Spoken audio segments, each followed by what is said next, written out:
الحمد لله رب العالمين وبه نستعين وأشهد أن لا إله إلا الله وحده لا شريك له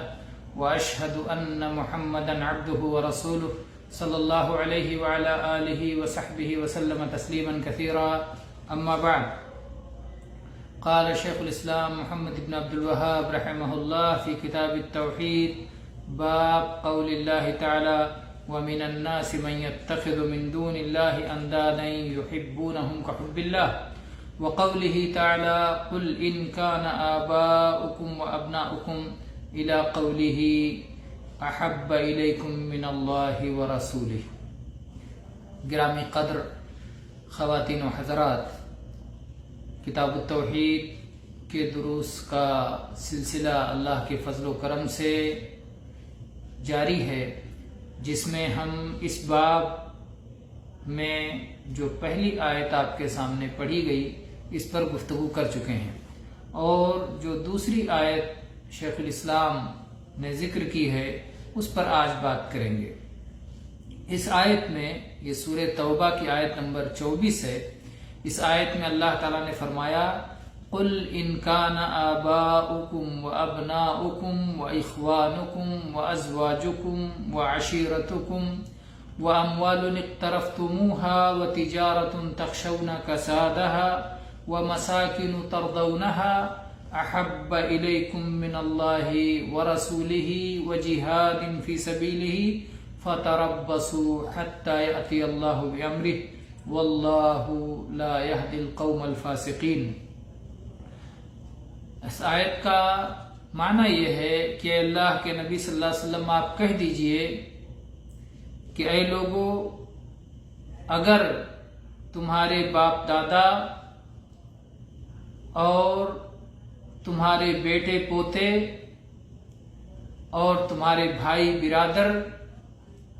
اور تمہارے جوڑے، تمہاری بیویاں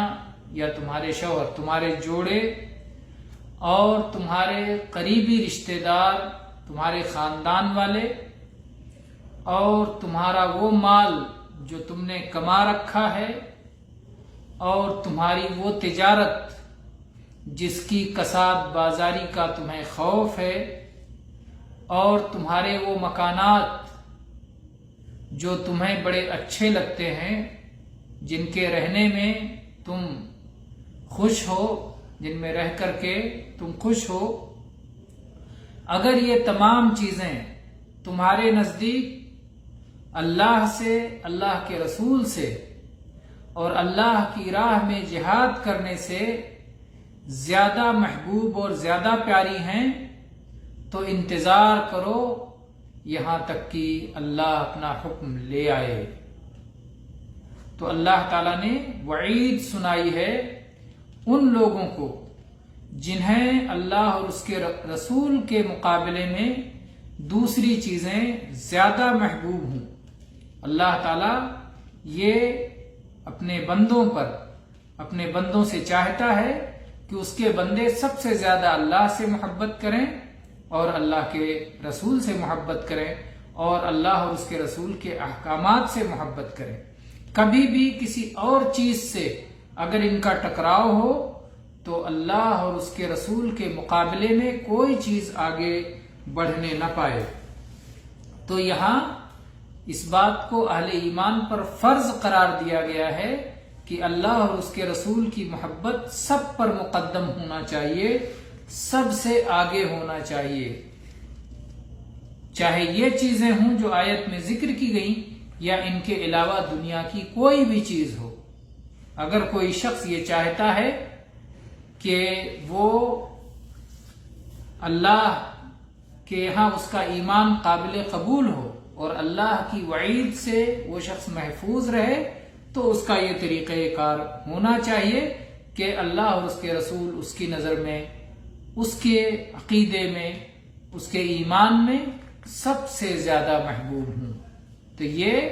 توحید کے کمال کے لیے یہ ضروری ہے کہ اللہ اور اس کے رسول کی محبت